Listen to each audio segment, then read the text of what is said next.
We want our customers to have the same experience, access to the same data, the same answers, regardless of how they engage with us through the app, through the website, or by going to the store. They should have that consistent, accurate engagement with us. Welcome to Technovation. I'm your host, Peter High. My guest today is Tilak Mandadi. Tilak is the Executive Vice President of Ventures and Chief Digital, Data, Analytics, and Technology Officer of CVS Health, an integrated health services company that earns roughly $355 billion in annual revenue.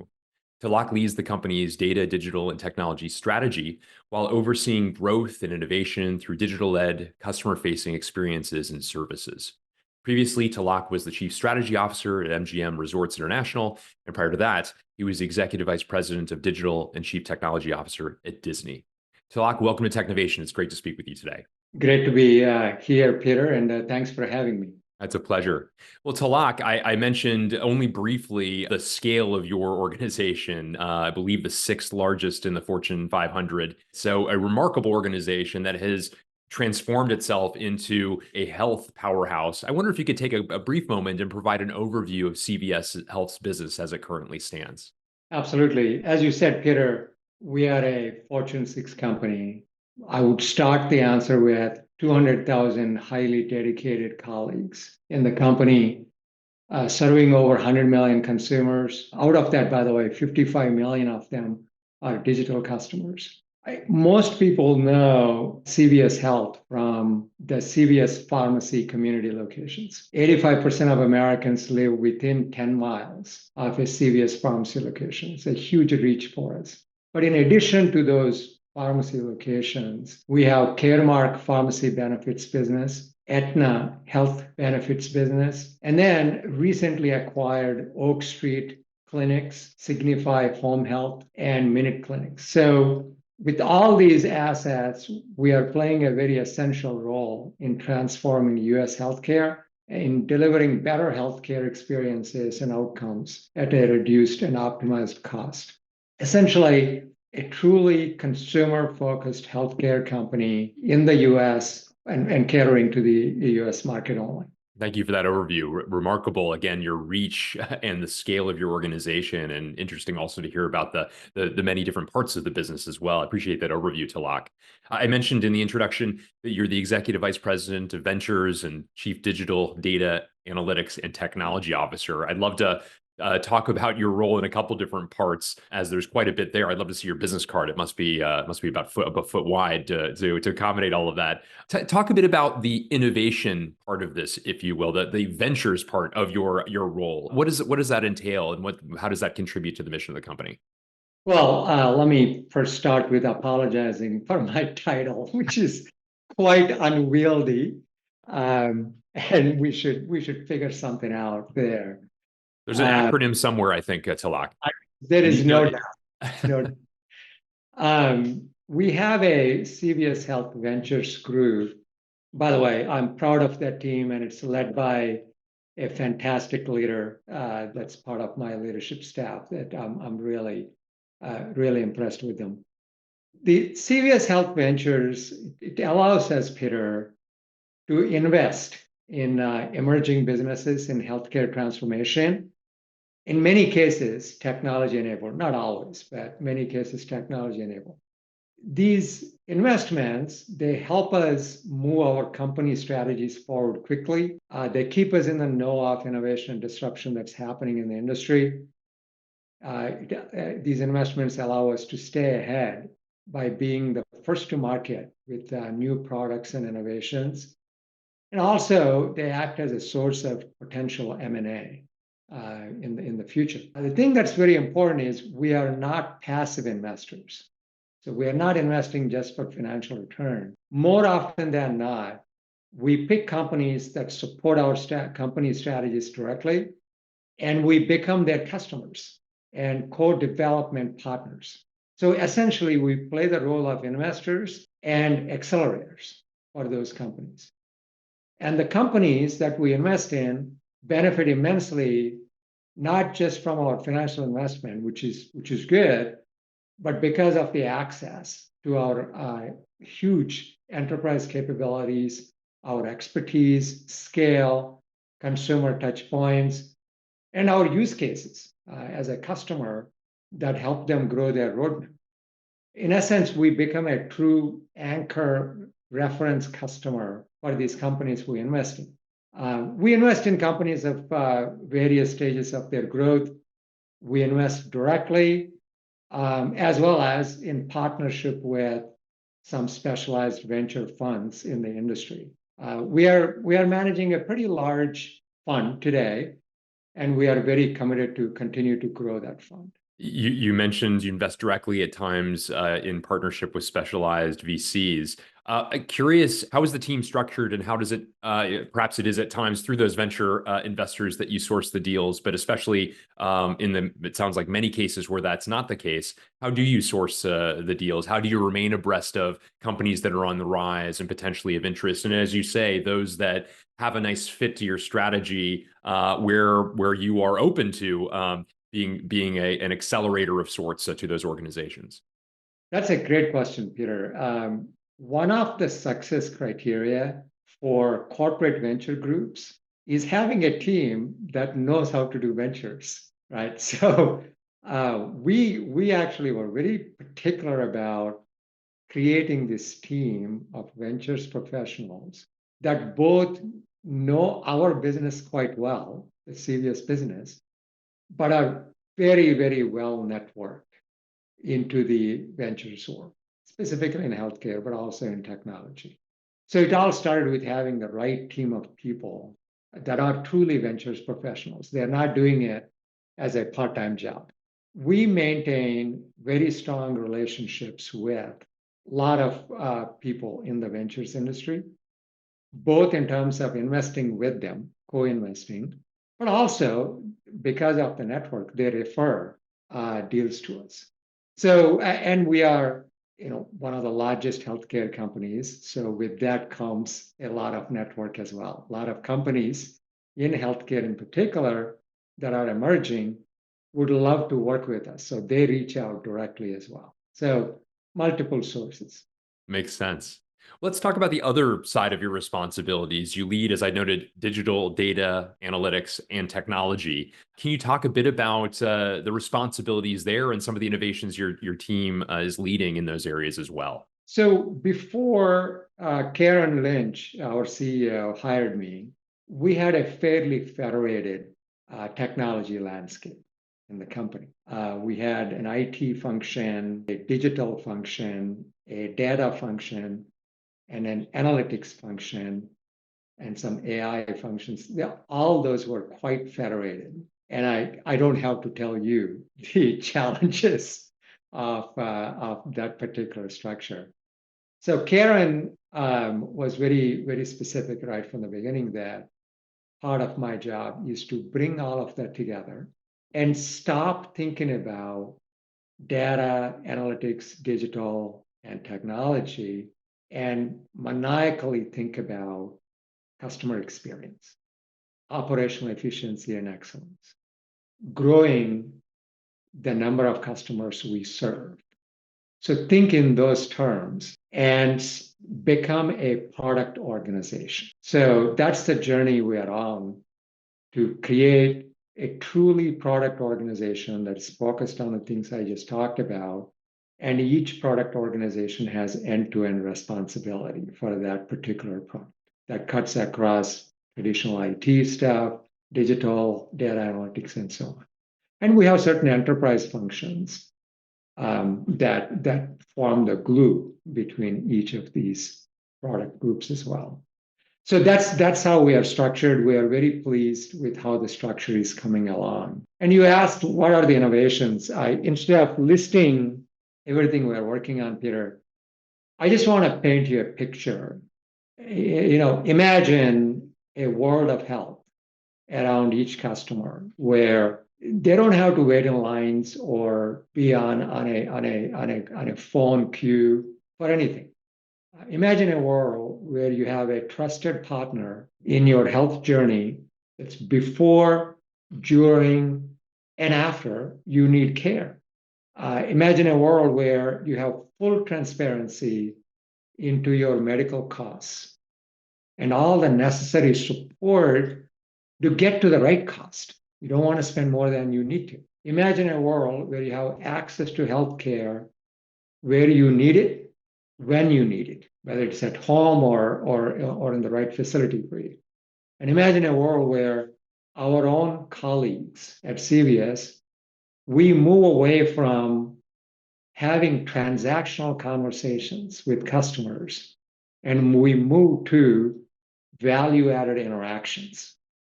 And we are able to give our undivided attention, not distracted by administrative tasks, to the customer.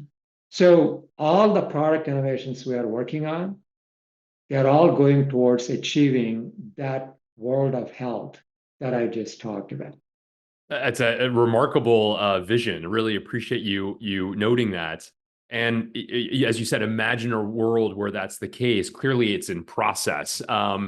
What would you say about how far along you are with the goals, that those very ambitious goals, which clearly, as you noted before, have the customer at the center, thinking about what he or she needs, how they might interact with you as they wish to interact, as opposed to being dictated to, and so forth. And you also call out many of the frustrations, a lack of transparency, to take one of the factors that you just noted, of many that are addressing traditional frustrations people have with how healthcare is delivered in the US.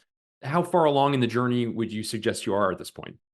So, as you rightly point out, Peter, it's a journey, and we are off to a really good start because we have at CVS Health, we have that unique advantage of 85% of the Americans have a CVS pharmacy 10 miles in the 10-mile radius. So we have that direct relationship with the customer. So we know what's working for them, what's not working for them, what is that they would like to see. And we also get instant feedback, most of the time good, and sometimes it's a very constructive feedback. But we also get instant feedback. And that's a unique advantage for CVS Health. And as we construct our products, whether that is health benefit insurance products or pharmacy benefit products, that feedback loop puts us in a really, really good place. We recently announced, for transparency, just to take that as an example, True Cost and Cost Vantage products. This is where we want people to know exactly what does a drug cost, what is the manufacturer cost of the drug, and what is that they are paying for it. We just want that entire transparency to be in place. And we announced it late last year. And so we are, both from a product perspective and from a commitment perspective, we are off to a good start. By the end of this year, we are going to launch a CVS Health app that is going to bring all the assets we have into that app as an integrated experience for the customer, not only for the customer themselves, but also for the caregivers in the family. We are seeing people sometimes become the chief medical officers for their family. They are taking care of kids, they're taking care of elderly relatives, parents, they're taking care of their siblings, and they want to have that overarching picture of the people they are taking care of and their needs. And the app that we are going to get out by the end of this year is going to allow them to do that in a completely transparent, seamless way.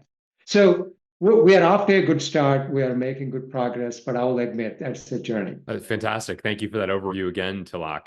You mentioned earlier, I believe it was 109 million customers, and 55 million of them, these are not mutually exclusive, of course, I'm sure, 55 million interact with you digitally. So you mentioned the remarkable advantage you have of scale. 85% of the US is within 10 miles of a store. 100% of them are presumably within access of you digitally, at least those that have access to the internet here in the US. Talk a bit about how you think about experience digitally and what you've learned from interacting with customers about how best to serve them through your digital footprint? We made a very firm commitment, Peter, to think omnichannel. So, because of our physical footprint of the CVS pharmacies, the stores, and the digital footprint, we want our customers to have the same experience, access to the same data. They should get the same answers, regardless of how they engage with us, whether they engage with us through the app, through the website, through a chat, by calling the IVR, or by going to the store. Doesn't matter how they engage with us, they should have that consistent, accurate engagement with us. So we are very committed to the omni-channel experience.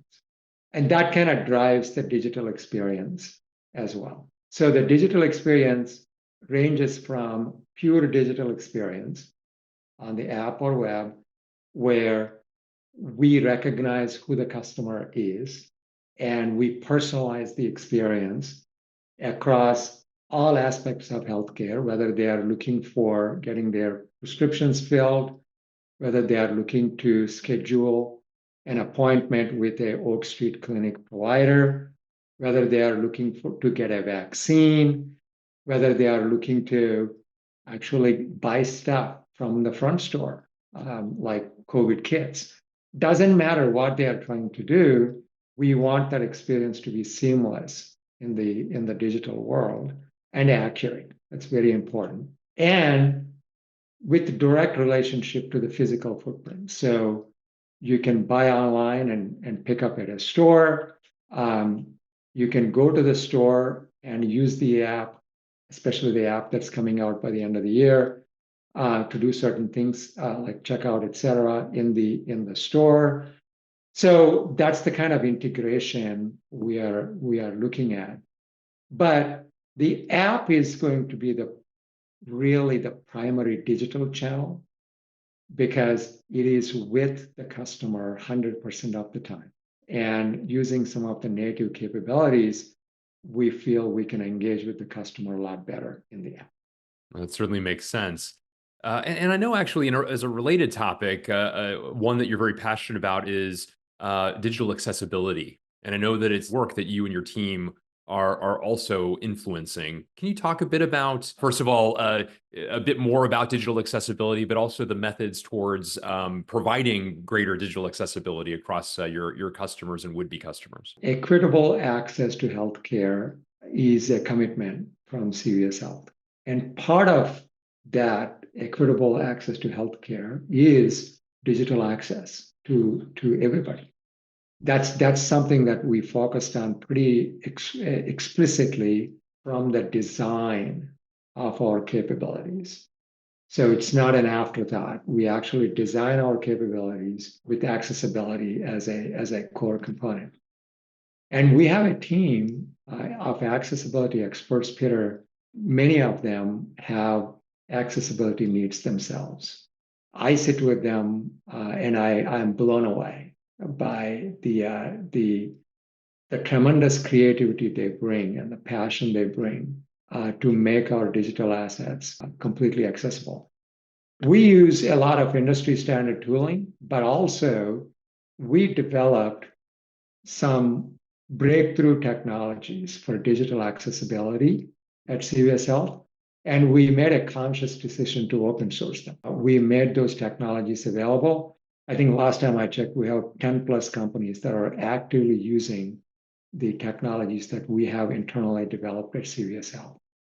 So we are very proud of the work we are doing, but that's an ongoing work. We'll continue to use advanced technologies for AI, natural language processing, speech recognition. All those things will come into play as we enhance our accessibility. Very interesting again, Tilak. Appreciate you sharing that perspective. I was also reflecting as I looked across your many experiences that all at least of the past several stops have been either primarily or exclusively B2C companies.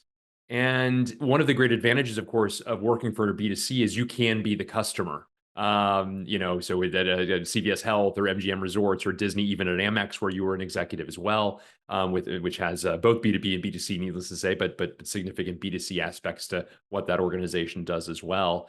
Talk a bit about how you think about yourself as a consumer, in this case to CVS Health, as a means to gain insight to customer experience and potential ideas, or to test hypotheses you and the team might have and the like. One of the things that I'm incredibly grateful for was the opportunity to work at Disney. And prior to that, the opportunity to work at American Express.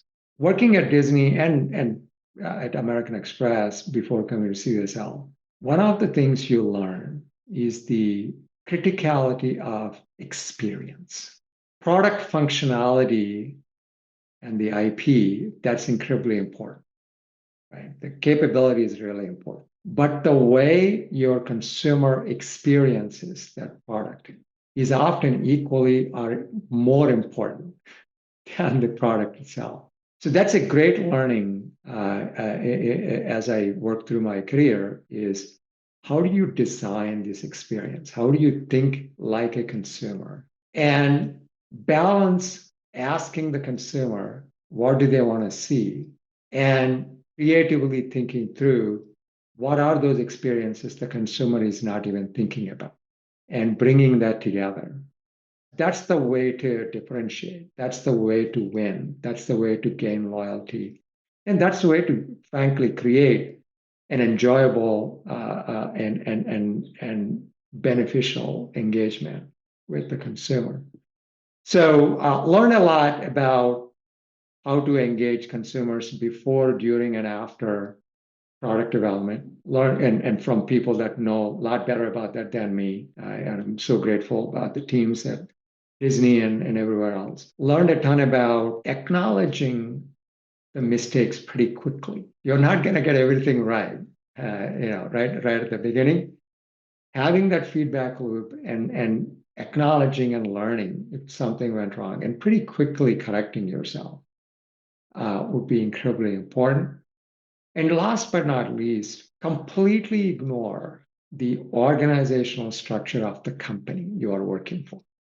That is by far the worst hurdle to creating experience. Customer is not interested in how we are structured or how our businesses and the P&L groups are organized and how we think of our products. They don't care.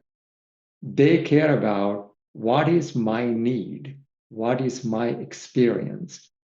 So the approach that I always take and I ask my teams to take is start with experience first. So that should be the number one thing you do when you start defining a product. What's the experience? And then define what are the operating processes necessary to support that experience. And then think about the technology necessary to make all that happen.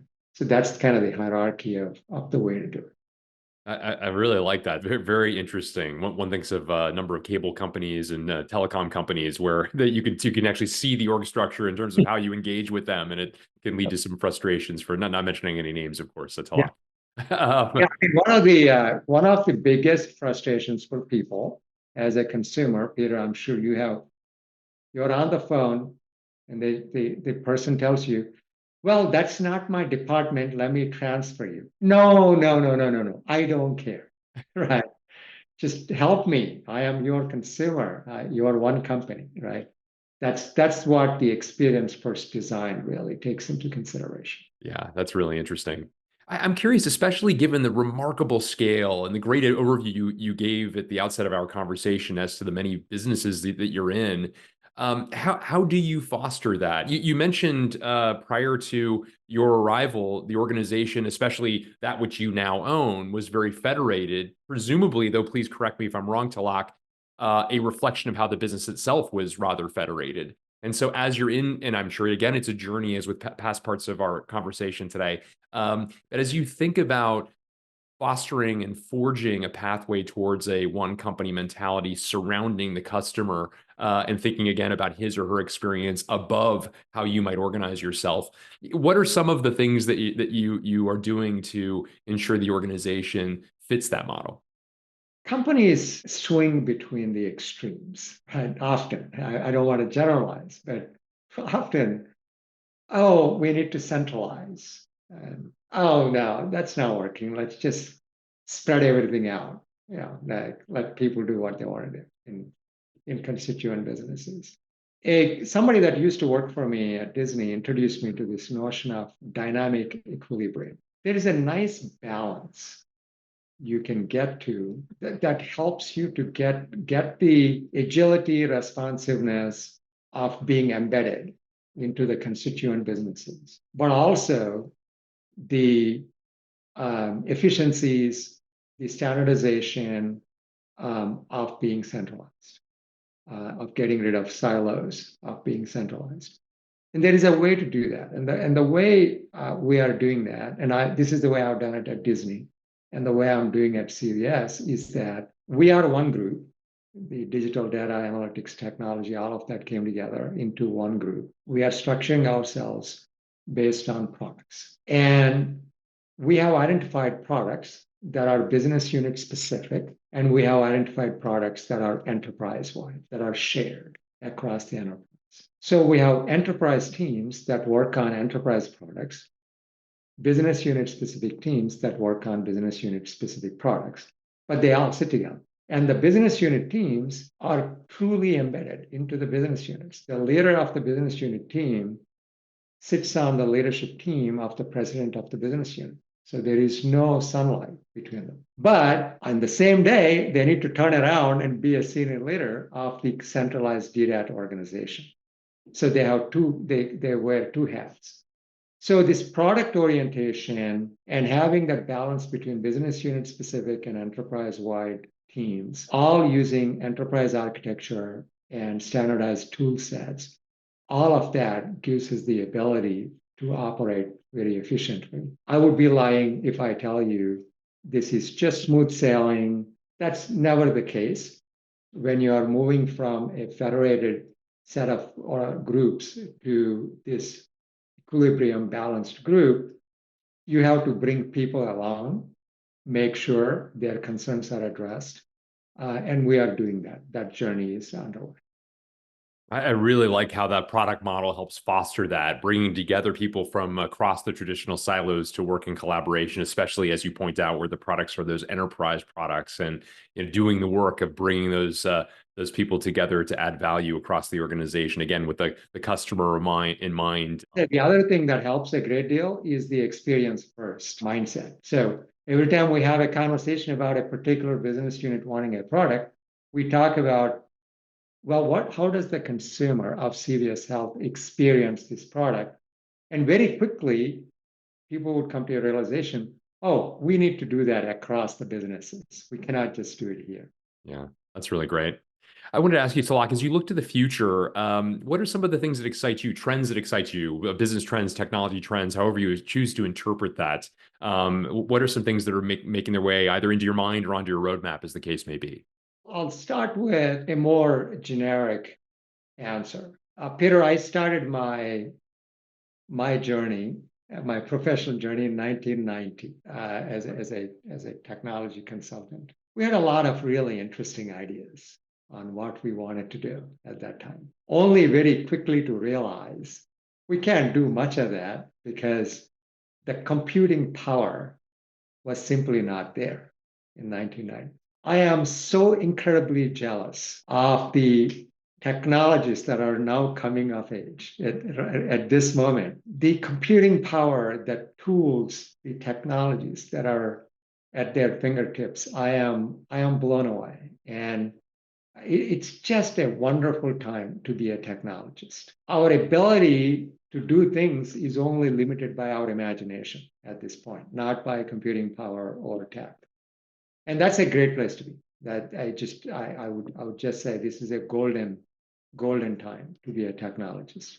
It's also a really great time to be in healthcare. Historically, healthcare has not been at the forefront of technology-led innovation or transformation. It's a fairly resistant to technology-led innovation and transformation, not focused on the consumer experience, as we talked about. But a wonderful thing is happening in healthcare, and it's happening because of regulatory changes. The government is asking for certain things. It's happening because of consumer expectations. Consumers are now living in a great experience digital world for a majority of their life, and then they come to healthcare. They are not accepting the status quo in the healthcare. And there is competition within healthcare is also driving innovation. And all those things coming together, and I think we are truly at the beginning stages of a huge technology-led innovation and transformation of healthcare. So it's great to be in healthcare, great to be a technologist, and hence my pitch to people watching this, consider CVS Health for employment, because it's great to be a healthcare technologist at this point. We are hiring. You asked about trends. I think responsible AI is real, is true, and is going to transform the world and I use the word responsible AI very explicitly. Gen AI, general AI, whatever you want to talk about, applied responsibly has the ability to change the world. And I think we'll see that in the next 10 years. The world is going to change. Remember, I talked about imagine this world of healthcare. I think responsible AI is going to play a pretty important role in that. And by the way, at CVS Health, we have a very simple principle for AI. We intend to use responsible AI to enhance the human connection that CVS Health is trusted and known for, and minimize human errors. That's the bottom line. I see that as an augmentative technology to enhance the human touch, to move away from transactions and move to interactions, as we talked about earlier. The other trends, I believe, and I'm probably going to sound a little archaic in this, I actually believe in the metaverse. I am a huge believer in physical and digital virtual worlds coming together and creating this incredible seamless experience for consumers. I believed in it when I was at Disney. I actually talked about that, about theme park metaverse. I truly believe that it's going to permeate the rest of the industries as well. So I am probably an outlier, but I'm a big believer on the physical digital convergence. I think that's going to get even better with AI. I'm astonished with the biotech innovation. I think that's going to change the world. And there are things like quantum computing. I think we'll see some real world-changing things come out of those trends as well. And last but not least, I think technology is going to evolve to where the software developers, us, we no longer need to worry about the nitty-gritty. We can actually focus on creating experiences, creating products. And a lot of nitty-gritty we need to worry about today would be taken care of automatically. I think that's going to happen before we know it. A great list of topics on the rise, and very interesting to hear about the reasons for your enthusiasm in each of those, and even a couple that are perhaps a bit counterintuitive or against the grain. Great to hear some of the things that at least first come to mind as you contemplate consequential trends for the future. Tilak, I wanted to ask you in closing to reflect, if you wouldn't mind, as somebody who's had major roles across many now major scaled organizations, industry leaders of various kinds. What do you attribute your success to? What have been some of the difference makers along the course of your career that have helped propel you to the heights you've reached? I think the answer to your question depends on how we define success. So I I never particularly looked at my roles or any of that as a particular criteria for success or not. I had highs and lows in both personal life and professional life. And the things that I always thought are important is, are you adding value? Are you being productive? And are you helping people along the way in every which way? Bring people along. Whether that is, there were people early on in my career that took me under their wing for reasons I still don't know why. And I'm so grateful for that. And I would like to pay forward. And that's something that's really important. To answer your question more specifically, just in terms of getting work done, I am a very strong believer in being micro-informed, but not be a micromanager. Yet another controversial comment. I never understood, if you don't understand the details, how can you manage? I don't get that. So I think leaders should know the details, but stay away from micromanaging.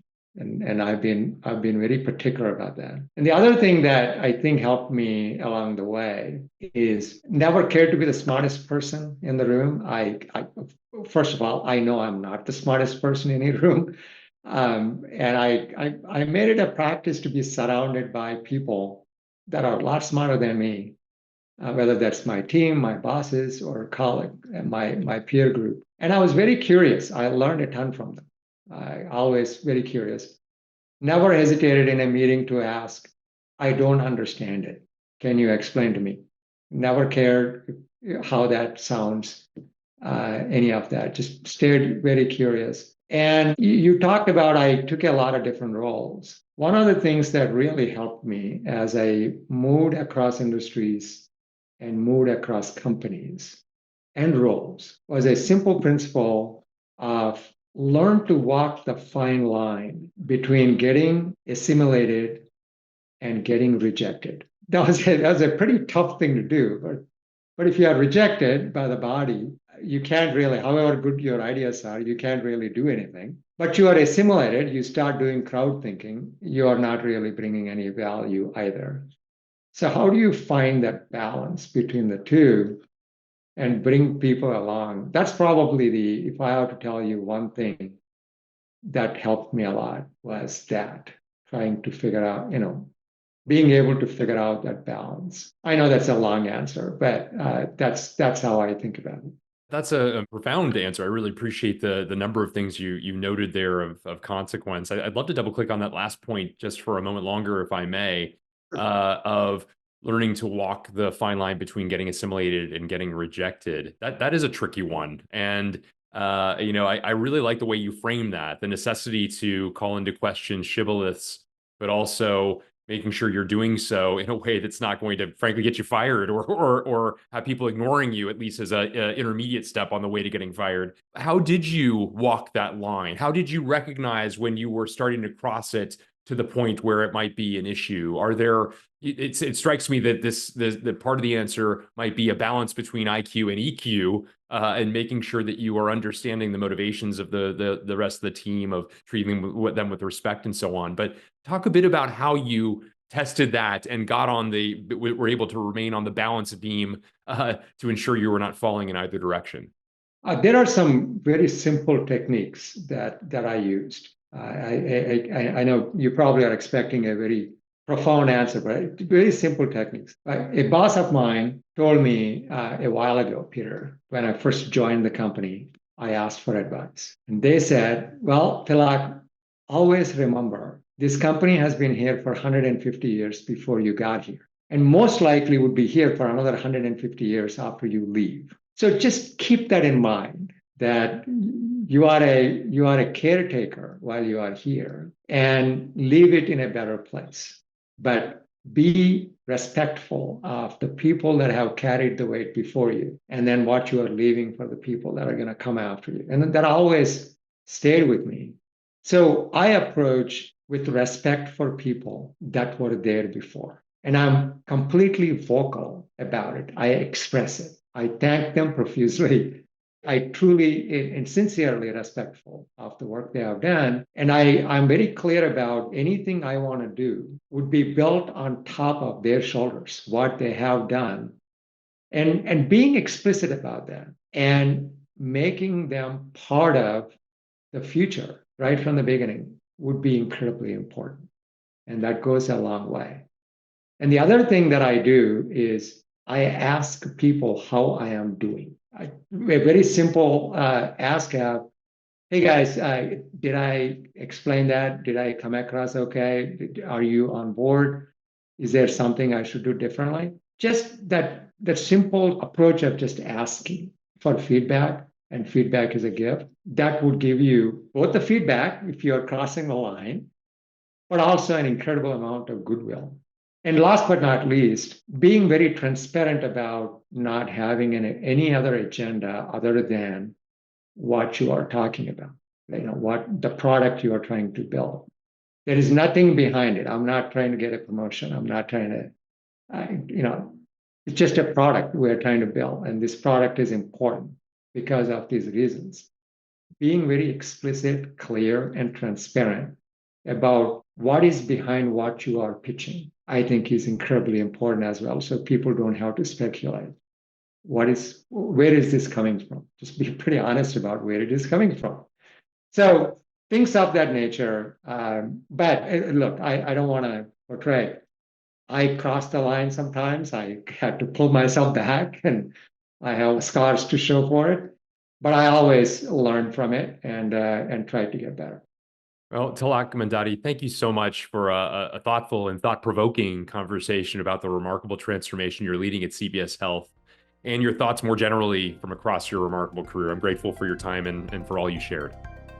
Thank you, Peter. Thanks for the opportunity to speak with you.